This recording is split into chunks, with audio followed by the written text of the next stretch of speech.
So this first use case was actually the very first project that we did with the intelligent drawing platform about 2 years ago.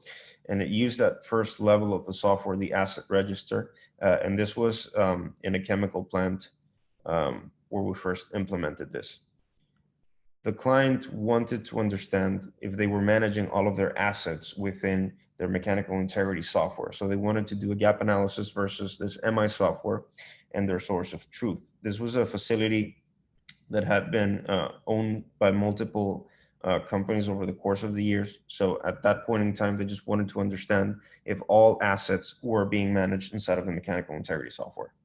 So using that first level of the software, the smart register, we exported a master equipment list containing all information within the drawings: fixed equipment, rotating equipment, instrumentation inventories, and piping inventories, and then did a gap analysis versus the asset tag names that appeared inside of their mechanical integrity system database.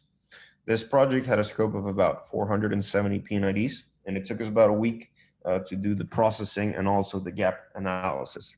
As a result of this project, we discovered that 40% of the piping tags in the facility were not being managed inside of their mechanical integrity program. And this was a find that they found extremely valuable because most accidents inside of process plants occur typically due to piping. So it was a find that they found a lot of value in, and the time to deliver this for a scope of 470 PNIDs was very quick. And to portray essentially how that smart register level works and how we understand all of the symbology inside of the software, in the slide here, I have a representation of one of the drawings inside of the platform. And essentially, after we do the processing and classify the symbology to create the shape library for the facility, we can then turn on and off what we call this inventory layering with this little eye icon over here. And what this does is essentially hide everything that has been captured and is of relevance from the drawing. So as you can see, if I switch back and forth, it's capturing all of the tag names, all of the equipment, all of the instruments, and from that is what we create the equipment inventories from. And that's how we delivered that initial project and applicable use case. In this second use case that I have up here for you, this is one that we did a pilot project for in a refinery, and we're actually about to start on the actual project quite here shortly. It was for increasing the time to value, like making the time to value shorter for the implementation of predictive analytics. The problem that the client was having is that they were having issues contextualizing information from the PNID over to build their statistical models. The process that they were going through was comparing asset tag names in a drawing by drawing basis and copying down the instrumentation, measuring certain variables of interest, such as inlet temperatures, outlet pressures, things of the sort, depending on the asset types. They were capturing those instrument names from the drawings and then utilizing Excel macros to re-amalgamate that information into a specific output required for another software system that is the one that builds out the models. So they were having a lot of entry error issues, as an example, copying the tag names from the drawings over to the Excel sheets. And then when utilizing the macros to rearrange the information, it also came in with a lot of issues for them in order to structure the variable models to go into this predictive analytics tool. So utilizing that second level of our software, the intelligent drawings with the EAM hierarchy tool, we basically proved out to them in the pilot that there's a much quicker way to do this that reduces the mistakes that you can have when producing this output. The actual full-blown project, which as I mentioned, we're about to start in the upcoming weeks, it's going to involve 6,000 PNIDs, and it's going to take us 6 weeks to complete with, again, our tool that allows us to perform these quick setups of information.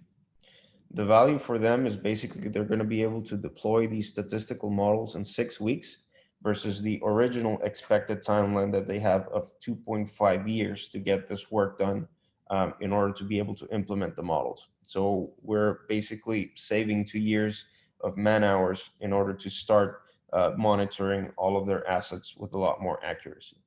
And the way that we did this and the way that it works, as you can see here in this drawing depiction that I have here on the screen, basically, you can see from the right side that we have a hierarchy structure that we set up.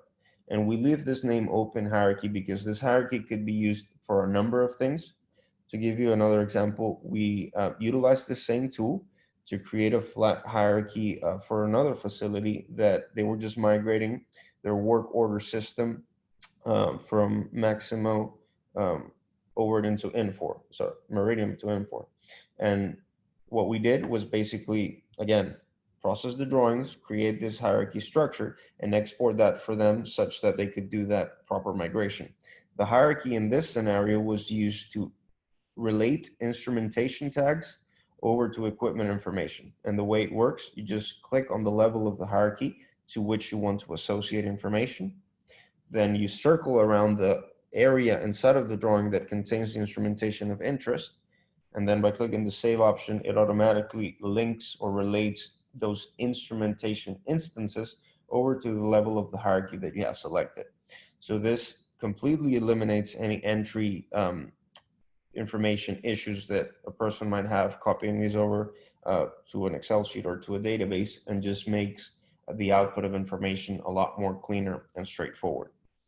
Once we have the hierarchy set up, then what we did, again, referring to the specific project, was do a gap analysis between the information that we extracted from the drawings, being the instrumentation tag names, and the OSI Pi data channels existing inside of OSI Pi. So wherever we saw matches, that's what we're saying this specific instrumentation is carrying a feed of information, and only those that had matches we utilized to structure the templates for the statistical models. So it's providing a lot of value to our client and basically saving them 2 years of work in order to get this done for 6,000 PNIDs. I'll transition over. You're going to say something, Ed? Yeah, I just wanted to add, maybe you could elaborate a bit. So one of the first things that happens when you process the drawings, which only takes a few hours, is you index everything on the drawings, and then you have relationships between off-page connectors. So, and then you can connect PNIDs to loop diagrams, one-line diagrams, junction box drawings, and so on. So a big application that we're finding for the technology right out of the gate with just getting the indexing in place is the turnaround execution for plant startup, because you can immediately have this information on a tablet, have the intelligent drawings, and have the links between all the drawings and all the assets. And with the indexing feature that's in there, you're literally able to find things on the drawings in seconds. The other part of what we did on this project, and Alberto, maybe you can talk to it a bit, is wasn't there a huge gap between what they were managing in their MI program, even in this project, that you discovered in the first couple of days of processing the drawings? That's correct. So related to the first use case, once we processed all of the drawings for this 6,000 PNID set, we also did a gap analysis versus the mechanical integrity inventory of the plant in order to validate that the information that we extracted from the drawings was in fact correct. And as you mentioned, yes, we found a gap of information between what we extracted from the drawings to what was being managed inside of the mechanical integrity system, particularly assets of high value, such as heat exchangers, air fan coolers, towers, and things of the sort. So as part of this process, we're also providing that gap analysis over to the client so that they can incorporate those valuable assets into their mechanical integrity management software. With that said, if there are no other comments or questions, I'll transition over into our third use case. This third use case was implemented for a storage tank terminal that had about 200 to 240 storage tanks. The client was having a lot of issues with product contamination and spillage due to the manual processes implemented within the facility. Since a lot of the facility was not automated, didn't have any control in place, A lot of it is managed manually, and sometimes they even use the same line to to transfer different types of fluids at different times. So you can imagine how complex it can get when you're managing a facility of this size with that amount of variability in the paths that you can use to transfer product. The plot plan that you're looking currently on the screen is not the actual plot plan of the client. It's a representation just to show you, roughly speaking, the complexity that we're talking about. So in order to tackle this problem, we utilized, again, the second level of the software, the actual intelligent drawings, and the feature of process mapping in order to alleviate this problem for the customer. This pilot project, which involved around 700 PNIDs, took us about 10 weeks to complete because we developed this solution from scratch, utilizing all of the capabilities that already existed within the intelligent drawing platform. We just added a little bit more of intelligence to this specific solution for the customer. The value that we ended up providing to the client, the estimate that's about $1.5 million a year in the reduced contamination and spillage that they were originally experiencing. And the way in which we structured this was that once we processed all of the drawings within the facility, we basically then connected the intelligent drawing platform over to their work order system. This work order system, each and every time that a new product transfer, what they call product alignment, was outputted from the work order system, it always specified the origin of the product, the destination of where the product is going to, and also the process lines that are going to be used for that particular transfer of product at that specific moment in time. So utilizing this information, the software also understands where all of the possible origins are, as would be all of these storage tanks, the destinations, be it either the ship dock, the different rail dock ports, or the trucking area. The software understood all of those different origins and destinations, and also all of the process lines going through the facility. So what the software is then capable of doing is essentially map out from origin to destination this process utilizing the PNIDs.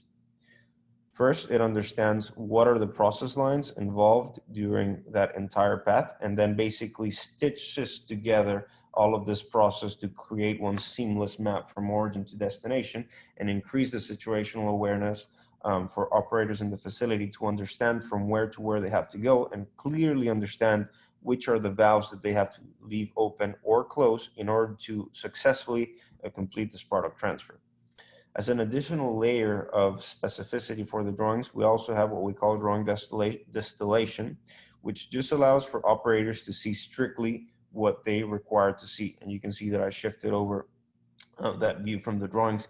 This just basically cleans out that PNID view, essentially speaking, and allows operators to see something more of a one-line diagram type of visualization to, again, understand what are the assets involved in this particular transfer and properly open and close the valves that they have to in order to successfully complete this transfer of fluid. And this is just one application of what process mapping can do, specifically related to a tank terminal. But as an example, this same tool can also be utilized to, as an example, create energy control plans or lockout tagout procedures. When you understand what your asset is, the one that you're targeting to shut down or take out of service, the software will understand what are all of the incoming and outgoing process lines from that particular asset. So you can do a very similar representation from that sense to understand which are all of the lock points that you have to manage in order to isolate that particular system. And if as part of the intelligent drawing platform implementation, wiring diagrams and marshalling panels are also integrated as part of the IDP, these can also be indexed and associated to the assets in order to understand, as an example, which breaker you have to shut off in order to bring offline a particular pump and safely do any maintenance or repair activities on it. So it's very flexible from a lot of perspectives. With that said, if there are no questions, I'll follow through to use case number 4. Use case number 4 is, it was applied inside of a refinery, and it's specific to data visualization from a separate platform. The problem that our client was having was extreme lack of situational awareness due to the complexity of their existing RBI software. This particular client had developed their proprietary RBI solution that already had a couple of years in use, and it was very effective. The issue was that since it was developed a long time ago, the way in which the results are outputted was extremely bulky and complex to interpret. You can think about it as a bunch of tables with numbers that didn't really provide maintenance personnel with a clear-cut picture of the current status of the facility. So in our implementation, we use that third level of the intelligent drawing platform, that EAM level, with the feature of API connectivity, which is application programming interface connectivity. And what we did was link up all of the asset tags understood from the processing of the drawings over to the results output from that RBI system. The pilot project that we did that took us about 10 weeks with these 150 PNIDs. And again, let me clarify, the processing of the 150 PNIDs took way less than a day, maybe a couple hours. The actual 10 weeks was taken in developing a series of additional features on top of the already existing ones from the IDP in order to basically accommodate all of the requirements of the client. As a result, what they expect from a value perspective for this to provide is about $500 million left on table for the past 5 years in unrecognized events. What does this mean? It doesn't mean that they got $500 million in value from our pilot. It's that if they were to implement our solution across all of their refineries, they estimate that they would be able to basically save this amount of money based on the fact that in the last 5 years, they have had unrecognized events that led them to that loss of $500 million. So it's the potential value that the solution can have for them. And as I described before, after processing the drawings and identifying all of the assets, instruments, and process lines throughout the drawing set, we connected all of those asset tag names over to the output of the results given by this RBI software. And then what we were able to do through that API connectivity is, in a real-time basis, colorize the drawing with the level of the risk being outputted by that by that RBI software. So as you can see from the drawing, and if you were, as an example, a maintenance individual looking at this particular PNID, right off the bat, it gives you the understanding of which are your assets in low, medium, and high risk, and the ones that you really have to take care of as soon as possible. At the same time, and as most RBI softwares do, they're able to forecast what the risk is going to be into the future. So as part of the features that we included for this particular solution, you can see the slider bar over here. That's actually currently in the screenshot that I took for the image. It's set at year 2027. So that's the visualization that you're currently seeing in this PNID is what the risk would be in the year 2027. And this is something that they're currently using now in order to better plan turnarounds. This way they can understand which assets they have to inspect as soon as possible versus which assets they can leave for 1 or 2 turnarounds into the future if their risk is not going to increase a whole lot in time. So overall, again, it's a tool that brings situational awareness to the facility. You can see that it also includes additional information such as the driving damage mechanism that it's making that particular component have that level of risk, and also an adapted risk matrix adapted to the company standard with the count of assets in each of the risk categories currently seen on the drawing. So again, it's just a tool that brings a lot of situational awareness to the facility.